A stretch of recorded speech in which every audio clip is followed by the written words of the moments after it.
Hello guys, welcome to ஷைகுல் பார்வை. இன்றைக்கி நம்ம பண்ண போகிற டிஷ் தான் மட்டன் பிரியாணி. ஸோ இது வந்து ஒரு 3 to 5 மெம்பர்ஸ் கிட்ட பண்ணுற மாதிரி பண்ணியிருக்கோம். ஸோ இது எப்படி பண்ணுறதுன்னு வீடியோக்குள்ளே பார்க்கலாம்.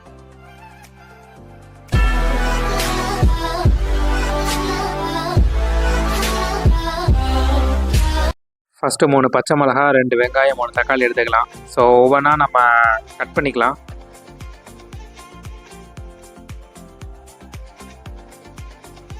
கொஞ்சம் பிரியாணிக்கு வந்து கொஞ்சம் ஸ்லைஸாக கட் பண்ணால் ரொம்ப நல்லாயிருக்கும்.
ஸோ 3 to 5 மெம்பர்ஸுக்கு வந்து ஒரு 2 to 3 ஸ்பூன்ஸ் ஆஃப் கீயும் அப்புறம் கொஞ்சம் ஆயிலும் சேர்த்துக்கலாம். ஃபஸ்ட்டு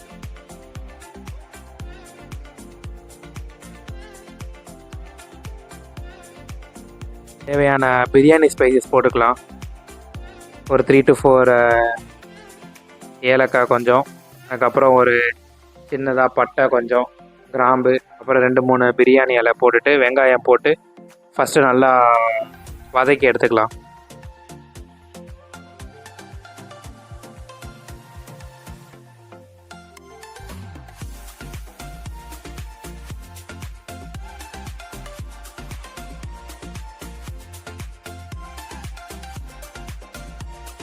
அப்புறம் வதக்கிட்டு இருக்கும்போதே ஒரு 3 பச்சை மிளகாவும் போட்டு அதையும் சேர்த்து நல்லா வதக்கிடலாம் காரத்துக்காக. அப்புறம் நெக்ஸ்ட்டு வந்து ஒரு 3 to 4 ஸ்பூன்ஸ் வந்து நம்ம இஞ்சி பூண்டு பேஸ்ட் போட்டுக்கலாம். அப்போ தான் பிரியாணி வந்து நல்லா டேஸ்ட்டாக இருக்கும். ஸோ இஞ்சி பூண்டு பேஸ்ட் போட்டு நல்லா வதக்கிட்டு அப்புறம் நெக்ஸ்ட்டு தக்காளி, நம்ம வெட்டி வச்ச தக்காளியை போட்டு அதையும் நல்லா வதக்கிடலாம்.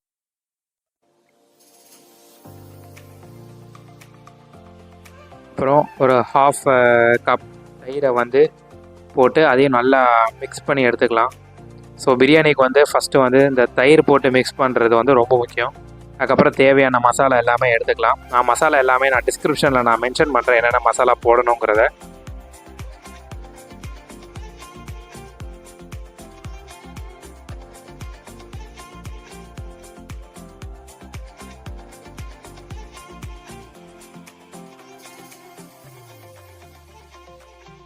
இன்றைக்கி 1/2 kg மட்டன் எடுத்திருக்கேன்.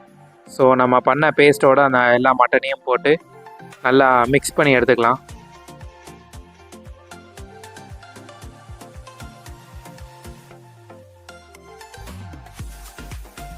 நல்லா ஃபுல்லாக மிக்ஸ் பண்ணிடுங்க. அந்த கிரேவியோட மட்டன் நல்லா மிக்ஸ் ஆகிருக்கணும். ஸோ தண்ணி தேவைன்னா நம்ம அதுக்கேற்ற மாதிரி தண்ணியை ஊற்றிக்கலாம். அப்புறம் தேவையான அளவு உப்பு போட்டுக்கலாம். ஸோ 3 to 4 மெம்பர்ஸ்னால் ஒரு 2 ஸ்பூன்ஸ் வந்து நம்ம ஃபஸ்ட்டு உப்பு போட்டுட்டு அதுக்கப்புறம் நம்ம கடைசியில் தேவைக்கு ஏற்ற மாதிரி நம்ம பார்த்துக்கலாம். நல்லா மிக்ஸ் பண்ணி விட்டுட்டு தண்ணி வேணும்னா தண்ணி லைட்டாக நம்ம ஊற்றி மட்டன் வேகிற அளவுக்கு தண்ணி ஊற்றி நம்ம கொஞ்சம் நேரம் விட்டுடலாம். வேக வைக்கிற அளவுக்கு தண்ணி ஊற்றிட்டு கொஞ்சம் நேரம் ஒரு 10 to 15 மினிட்ஸ் மூடி எடுத்துடலாம். அதை திரும்ப நல்லா மிக்ஸ் பண்ணி விட்ருங்க.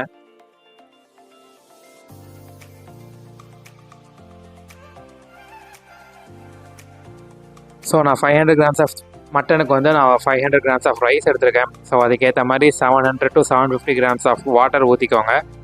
ஊற்றிட்டு அதை நல்லா வந்து கொதிக்க விடுங்க. அதுக்கப்புறம் தேவையான அளவு உப்பும் அதுக்கப்புறம் மசாலா எதுவும் தேவைன்னா கரம் மசாலா கொஞ்சம் போட்டுட்டு நல்லா மிக்ஸ் பண்ணி விட்ருங்க. ஸோ நல்லா தண்ணி கொதித்து வந்ததுக்கப்புறம் நம்ம எடுத்து வச்சுருந்த 1/2 kg ரைஸை வந்து தண்ணியில் போட்டு நல்லா மிக்ஸ் பண்ணிடலாம்.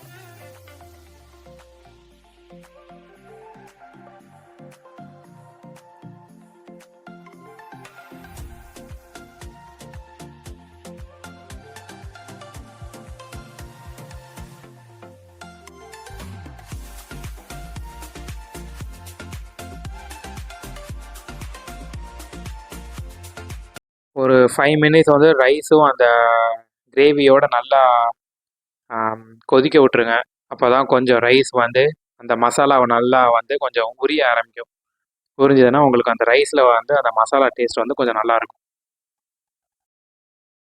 அடுத்து நம்ம வந்து தம் வைக்க போகிறோம். ஸோ மீடியம் ஃப்ளேமில் ஸ்டவ் வச்சுட்டு ஒரு தோசைக்கல் எடுத்துகிட்டு அதுக்கு மேலே நம்ம பண்ண பிரியாணி வச்சு ஒரு லிட்டு வச்சு க்ளோஸ் பண்ணி மேலே கொஞ்சம் வெயிட்டாக ஏதாவது வச்சு நீங்கள் க்ளோஸ் பண்ணிட்டீங்கன்னா நீங்கள் வந்து தம் வைக்கிறதுக்கு ஈஸியாக இருக்கும். 30 to 40 மினிட் தம் வச்சிடலாம். அப்புறம் ஓப்பன் பண்ணிட்டு பிரியாணியை சைடில் இருந்து கிண்டி விடுங்க. அப்போ தான் கொஞ்சம் ரைஸ் வந்து உடையாமல் நல்லாயிருக்கும். ஸோ இது ஒரு 3 to 5 மெம்பர்ஸ் தாராளமாக சாப்பிட்லாம். So thank you guys, thanks for வாட்சிங் திஸ் வீடியோ.